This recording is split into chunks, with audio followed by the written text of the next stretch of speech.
voilà mu nekkoon suñu musique du jour Alioune rétro nañ tey wala ba tey. waaw tey moom dem nga rétro. waaye si musique bi xam naa Wile Sa Diallo juddóogul woon quoi wala bu juddoo tamit mu ngi xaar. mais damay bañ la ngeen attaqué waat ma naan ma. mu ngi xaar xam ne Wile bu baax na ci laax bu tàng quoi. non pensez pas que c'est ñu kenn xamul. pensez pas que c'est les menaces moo tax c'est juste que rek des fois. non day menace éviter yenn affaires yi voilà. la gars yi sëngalee nii tuuti xaw la gësam da ngay reculer bon. Merci Alioune dégg nga voilà donc comme ni ma ko waxee tout à l'heure tey c'est jeudi on va parler politique et pour loolu dañu dalal tey suñu invité di René Pierre Yéhoume c'est ça Aliou. Effectivement voilà donc nekk responsable de l'Alliance pour la République bu Dakar Plateau donc Alioune Gueye dama lay bàyyi nga daal di koy dalal ñu tàmbali suñu waxtaan. Monsieur René Pierre Yéhoume ñu ngi lay nuyu di la wax dalal ak jàmm sur plateau. jërëjëf Alioune maa lay jaajëfal di nuyu képp ku may seetaan di nuyu surtout les gens de Dakar Plateau te du ma ñëw fi tamit du ma nuyu le doyen Matar Sylla parce que on l'a vu que il est en train de changer même le paysage médiatique sénégalais et c'est très important parce que la presse aujourd'hui on parle de quatrième pouvoir presque dafa doon loo xam ni tey miroir de la lutte sénégalaise le miroir de la vie sénégalaise et c'est dans notre vie quotidienne. may fàttali ni responsable politique APR nga Alliance pour la République ca Dakar Plateau yaa ngi doon wax presse actuellement suñu benn confrère mu ngi ci lien de la détention du Pape Alé Niang nan nga ko gisee.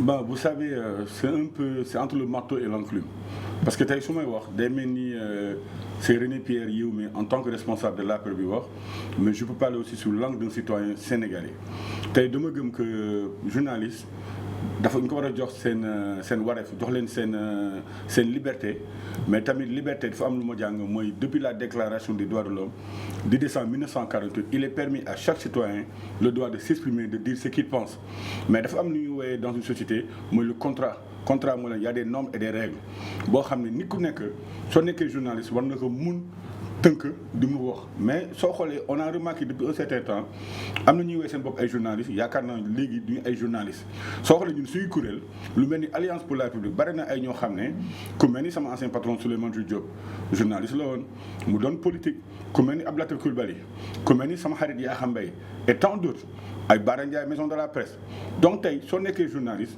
war na mun jël sa manteau na bàyyi ko dugg ci politique mais soo demee tamit nekk journaliste di wax loo xam ne vraiment day doon loo xam ne atteinte à la sûreté publique war a mu doon loo xam ne ëllëg su si waxee day xaw a ñaaw damay fàttali benn journaliste malgache mooy kii Senem Adimiendo moom dafa tàmm di wax mu ne nit journaliste day am benn éthique day am benn déontologie mais malheureusement on a vu que tey quelqu'un disait que am journaliste c'est pas important lu am solo amal ay maison de presse soo leen amee soxloo sax dem plateau télé soo amee ñu lay jàppale tey yaakaar naa lépp loo bëgg a dawal dina ko dawal ñoom ñoo koy def. mais tey li ñuy wax rek en 2022 quand même ñuy dem bay incarcérer journaliste ça pose problème te Macky Sall waxoon na ni ci sous son magistère duñu mës a incarcérer un journaliste et ci kaw Pape Alé Niang gis nañ moom c'est un journaliste d'investigation bokkul benn kuréel yow ñu ngi fi jot a wax ñëpp ay hommes politiques lañ.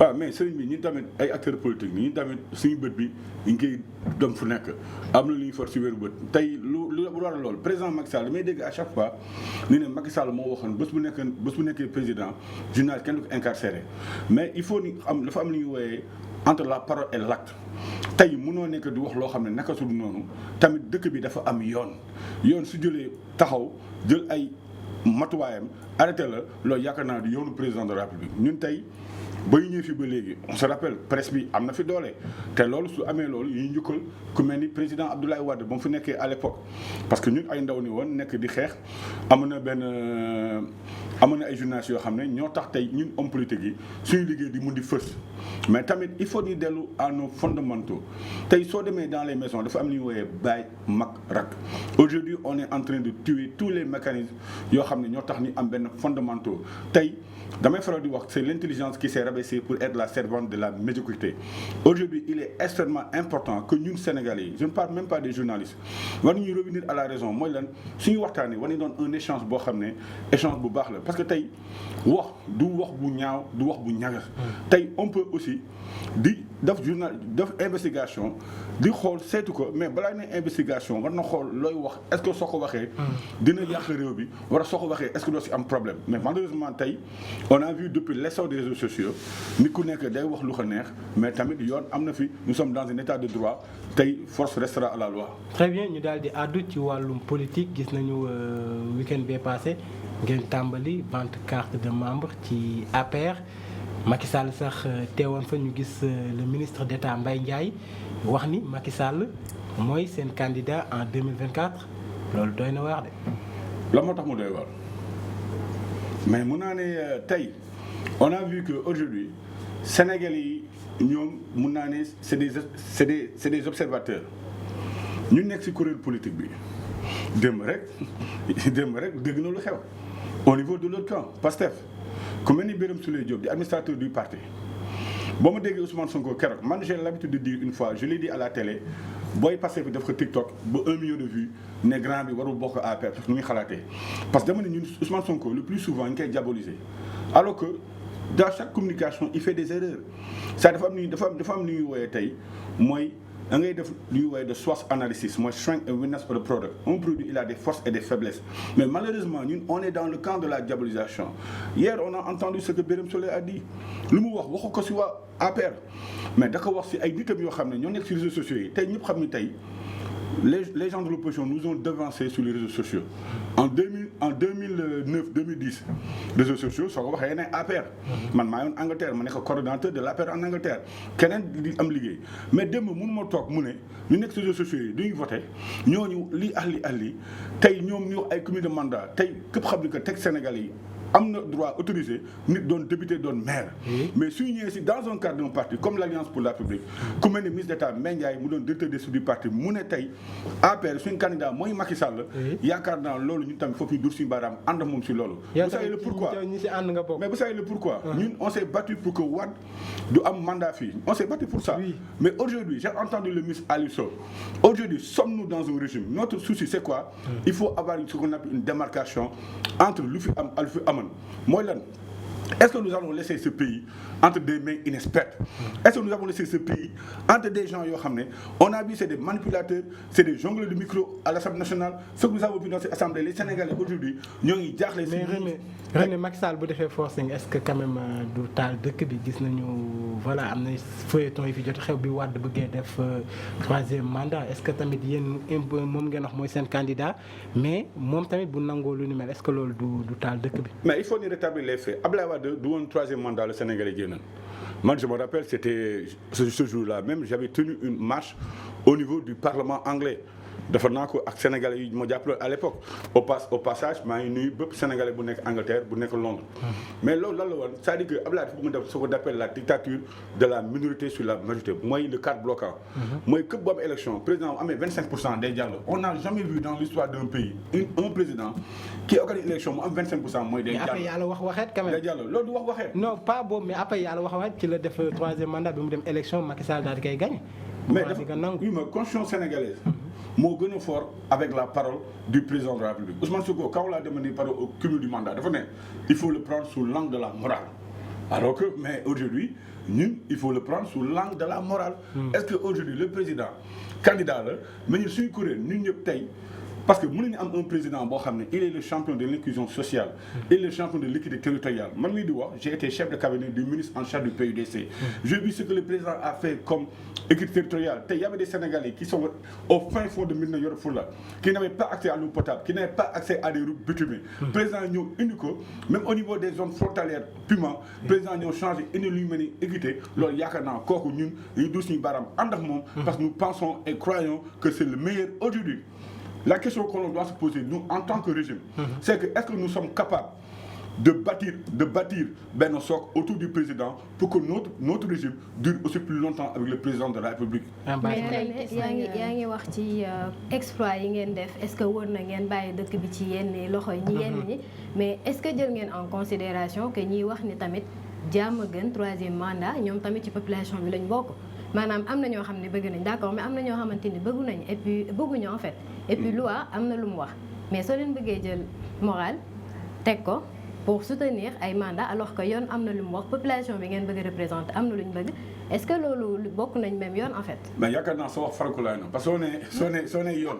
tey constitution sénégalaise. constitution article 27 li mu wax je pense que ñëpp xam nañ ko nul ne peut faire plus de 2 mandats consécutifs.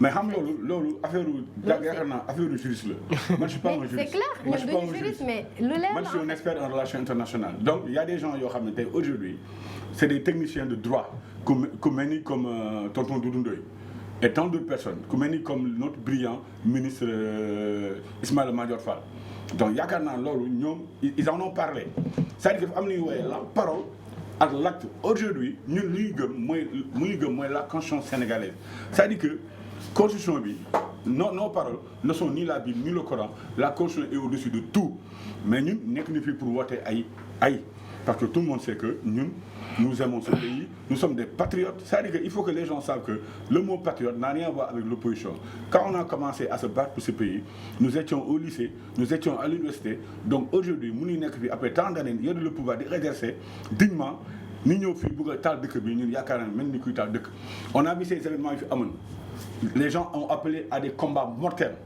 mu am fi ay morts et pourtant personne n'en parle mais loolu am na fi moo tax di waxoon président Macky Sall ne lu fi amoon du fi amaat parce que on a pris les dispositions tey kuy taal dëkk xam nañ ko ñun on n'est pas là pour ça parce que on gère ce pays que gérer day indi ay contributions tey aujourd'hui le Sénégal partout dans le monde président day sigil Afrique day sigil le monde il est invité de partout au niveau de la diplomatie.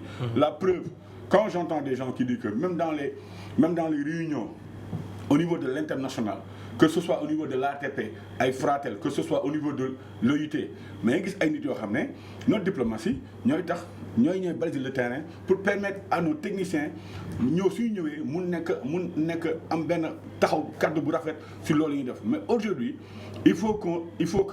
il faut savoir raison garder tey réew bi réewu Sëñ Touba la réewu Alaaji Malick Sy la réewu Baye Niass la réewu cardinal Thiandoum la nit mënu ko yàq on a des régulateurs dans ce pays parce que aujourd'hui quand je parle de régulateur même quelqu'un qui porte benn costume jënd si mbedd bi su ñëwee mën a pousse nit mais kooku c'est un dérégulé il faut que aujourd'hui qu'on essaie de réguler notre sphère politique. il faut savoir raison garder mais yéen tey sa biir kàddu yaa ngi wax ni mënoo leen nangu ngeen commencé liggéey ba pare benn régime manipulateur ñoo yàqal leen ko mais tey rek la meilleure seen chance yéen en 2012 su fekkee bi fii Abdoulaye Wade jógee pourquoi pas tey Macky Sall après 2 mandats daal di may aussi chance yeneen ñi nga xam ñu ngi si biir Sénégal fii nii mun a jiite Sénégal ci ay anam yoo xam ne ñoom noonu lañ ko gisee et aussi est-ce que tey yéen pare ngeen pour li ngeen xam ne parce que gis nañu bëri ne ñoom bëgguñu 3e mandat am on a vu la polémique comme ne sur les réseaux sociaux si waxtaan et cetera est-ce que tey lu xewoon 2012 bu demoon ba di nar fi amaat nga xam ne yéen pare ngeen pour am 3e mandat ngeen daal di dëkk bi daal di yënguwaat xeex daal fi amaat ou bien à un moment donné vous allez reculer ngeen respecter li nga xam ne mooy yenn Sénégalais yi loolu lañ ñaan. non moi je dis que c'est immoral pour certains d'entre nous aujourd'hui ça me fait mal de voir certains de nos camarades mais avant kenn xamu leen du seen papa du seen yaay du seen maam président ak yàlla moo leen jàppale jox leen lu ñu doon. am yenn privilégié mais c'est des gens ñoo xam ne aujourd'hui tey mën naa la ne sëñ bi bari na ñoo xam ne si ñun tey suba matin bi ils sont avec nous mais le soir ils sont avec l'opposition aujourd'hui ils sont même en train de négocier avec l'opposition. kon nañu jàpp day comme ni ñu koy waxee dafa am ay top au sein du palais. mais je ne parle même pas de top c'est des traites c'est-à-dire que top c'est différent c'est comme au temps de la guerre d'Espagne. Il y avait ce qu'on appelait une 5e colonne qui était cachée à Madrid pour attaquer. C'est-à-dire qu'on parle, c'est une colonne complotiste. Mais je ne parle même pas de top. Aujourd'hui, il y a des gens qui ont tapé dans l'ombre, que les gens reconnaissent, par rapport à leur déclaration. Je pense que, man PDS là, 2004 là, j'étais à Londres. Loi Esan Am, ma def déclaration à part de Londres. Envoyé parce que l'ami Thiam, l'ancien questeur, Bob la Baye, m'a envoyé Walfadjri sur FM, Baye PDS. Mais j'ai dit une fois à la télé, ce qui m'a fait pousser à démissionner du PDS, mais aujourd'hui, le René là, c'est pas le René qui avait 20 ans, c'est le René qui a mûri quelque part. Parce que Adouna Femme école, dafa mel ni boo xam ne àdduna benn école la mais les sont coûtent cher mais on en sort toujours savant ou vainqueur. Ce qui est important aujourd'hui, moi quand je suis avec quelqu'un, je suis là avec la personne. Aujourd'hui, avec tout ce que le président a fait, je pense qu'aujourd'hui, le président, il a bien fait de changer sa structure. Aujourd'hui, beaucoup de nos camarades de l'APR, ils sont frustrés. On a vu récemment ce qui s'est passé au niveau du siège. Mais c'est alarmant. C'est pas normal. C'est pas normal. Mais nous au siège, nous faisons non. C'est-à-dire que le président, si déplacé, nous au siège, nous devons remonter la troupe. Il y a un fille bobo université bi dafa balé ay nit gars yi ñëw mais soo gisee lu tax amul parce que on a tué tous les mécanismes qui nous ont portés au pouvoir. C'est-à-dire que je l'ai dit au président de la République weeru koor bay toogee palais département Dakar mu ne monsieur le président, c'est vraiment honteux que nous soyons là. Vous avez beaucoup fait pour la plupart de ces responsables. Nous ñoo coupé courant de transmission entre yow ak population bi entre yow ak ce militant. Tey damay ñaan le président de la République, il est important mu remobiliser la troupe moom moo ko war a def mu jël commune par commune, il a le temps de le faire. À chaque fois, on y présente des gens insignifiants comme étant leader de mouvement alors qu'ils n'ont personne derrière. Parce que la preuve, beaucoup de responsables qui étaient venus la fois passée, ils étaient venus avec des gardes du corps. Qui nous en a garde corps. Militants, ils sont comme man, de me maquiller, soldats là, de me mais ils sont jeunes qui ont 5 cartes. Il y a un mouvement un peu il y a un mouvement un peu partout. Les gens sont frustrés. Quand on gagne le pouvoir, on crée plus de frustrés que de gens heureux. Mais est-ce que l'on a signe fin de règne quand même parce que voilà, gis nañu défait yi jot a am ci local yi législative yi aussi ñëw ngeen dégringolé lim bi ngeen amoon 2017 wuuteeg bi ngeen am ni ngeen jàpp ni bu Macky Sall nangu woon li ngeen ko bëgg a introniser pour mu am 3e mandat. Est-ce que tamit défaite bi du gën a metti? Alioune, s'il te plaît, balaa moo répondre ci question ou défaite bi Willy, sa question c'était est-ce que bu nekkoon tey dem ngeen ba nar a def 3e mandat et que la population elle fait face pare ngeen pour reculer, oui ou non? Je pense que c'était ça sa question. On voudrait une réponse par rapport à ça. Oui. Mais oui, parce que la réponse moi je l'ai pas pour l'instant. C'est-à-dire que ce qui va se produire demain, c'est-à-dire que je suis pas entre le secret de Dieu. Le monde wax mooy lan aujourd'hui, ce que nous sommes en train de faire, mooy lan il faut qu'on recolle les morceaux. Pour répondre par rapport à votre question, je dis qu'aujourd'hui, le président de la République, Afmou Tolo, tu as esquivé la question de William. Tu as esquivé la question. Mais le mot important, c'est-à-dire que dafa am un émetteur, un récepteur. Si je envoie une question, et dans cette information, il y a 3 phases. L'information est peut être blanche, elle peut être noire, elle peut être grise. Mais cette information-là, elle est noire. Parce que j'ai pas assez d'arguments valables pour répondre à cette information. Par rapport à votre réponse, à votre question, qu'aujourd'hui, le président de la République, d'abord, c'est pas parce que frustré que fin régime. Non, fin régime, de manière plus scientifique. C'est-à-dire qu'aujourd'hui, on doit identifier et dénombrer. Dieu l'a dit dans le Coran. Dieu a dit que je vous ai dénombré et que je vous ai compté. Aujourd'hui, il faut dénombrer et compter les gens qui étaient avec nous. Dieu m'a dit aujourd'hui, le président, la preuve, il a pris quelqu'un comme le directeur cabinet Abdoulaye Daouda Diallo. Je l'ai dit récemment au ministre d'État. Il y a une chose qui a fait que parce qu'on était parti à l'UBC républicaine en 2014. Abdoulaye Daouda Diallo, ministre de l'Intérieur, me dit que vive Macky. Waouh, qui m'a engagement. Parce que comment se fait-il le ministre de l'Intérieur, c'est quelqu'un c'est un bras droit du président de la République, il peut compter sur lui. Et je vois qu'aujourd'hui, il est en train de faire des démarches avec beaucoup de jeunes, avec l'intermédiaire du député honorable Alou Dembourso. Mais pour revenir, pour dire que nous aujourd'hui, ceux qui disent que nous sommes en fin de régime, il y a des signes annonciateurs de l'arrivée de quelque chose. Et dans chaque chose, il y a son antagonisme. Dieu a créé le jour et la nuit, l'homme et la femme, et dans chaque chose, il y a son antagonisme. Aujourd'hui, est-ce qu'on peut dire que fin de règne, nous, quelqu'un de l'autre côté peut le dire, parce que nous, c'est-à-dire qu'on a un grand boulevard. C'est-à-dire que, soyez calculés, la perception. Et dans la perception, il y a 2 indicateurs. Il y a un indicateur négatif, il y a un indicateur positif. Le bilan du président, du bilan, moi, il fallait. Soyez calculés, le bilan du président. Le bilan représente peut-être que 31%. Le président, c'est la perception. C'est que les Sénégalais ont l'image du président de la République. Mais c'est le Sénégal, est-ce que c'est un régime? Parce que nous avons vu l'élection, l'opposition notamment quelqu'un ku si mel ni Ousmane Sonko commencé jël voilà am le vent en poupe gis ci local yi mu nekk ci maire ak sa coalition Yewwi Askan Wi ci législative yi aussi Yewwi am ay sièges ñuy dem bay wax waxu cohabitation et tout ak jamono ji ñu gis ko yoon bi mu commencé def ay nemmeeku tour et tout est-ce que jàppoo ni moom jamono ji mën nañu wax ni moo yor lengay et il peut mën na leen détrôner en 2024. Non, man damay content si la percée de cette opposition-là. Je suis content parce que on n'a pas travaillé. Quelque part, on a fléchi. Parce que nous sommes tamit ay directeurs généraux nekk dans leur localité di gëmloo président que jël naa ay nit emploi may def lii mais quand on regarde. ñuy jël seen doom yi jël ak seen jabar yi mais loolu ñuy jël ni kenn si militants yi tey mënoo nekk directeur général ou ministre dans une localité di dëkk fii xamoo kenn si gox bi mais suñu demee élection gars yi duma Sénégal lu mu xam mooy yëg-yëg la xam du xaalis. On a vu des directeurs généraux des ministres qui ont donné de l'argent aux jeunes ba résultat yi amee booy sol yëre benn bokk yaakaar di wuy di yuuxu ne Yewwi moo gagné. Loolu c'est malheureux, c'est-à-dire que tey soo nekkee un parti il faut respecter les militants qui étaient là au départ mais malheureusement tey APR man tey su may wax fii je parle au nom des jeunes de l'APR qui sont en train de souffrir je parle au nom des jeunes sénégalais yoo xam ne bokkuñu APR bokkuñu benn kuréel mais ils ont porté le choix sur le président de la République tey Macky Sall moom la gars yi fal moom moo tey suy daanu moom mooy daanu ces gens-là ils sont devenus riches toppatoo di Macky Sall mu falu mu bari falawaatde mais ñun pourquoi on est avec le président parce que on a un contrat qui nous lie avec le président de la République c'est-à-dire qu'aujourd'hui avec tout ce qu'il est en train de faire comme avantage pour ce pays mais nul n'est faillible le président il est dans toutes les dispositions affectives du bon Dieu. C'est pas parce que moom tey lu mu def lépp baax na mais il y a des choses yoo xam ne. léegi su demoon ba bañ li ngeen ko bëgg a def candidat dans ce cas lan mooy xew da ngeen di am dauphin wala kan mooy nekk seen plan B. Non man je suis politique. Aujourd'hui, on n'a ni un plan A, ni un plan B, ni un plan C au sein de l'APR. Ça, je vous le dis. Oui. Et c'est pas mon avis personnel, c'est l'avis de tout un chacun qui pense politiquement que l'APR ne peut pas avoir le dauphin. Su amoon dauphin. ñu ngi wax Amadou Ba. Mais Amadou Ba, mun naa ne c'est un très bon militant du président de la République. La preuve, en 2017, il a fait de très bonnes élections, avec un très bon score.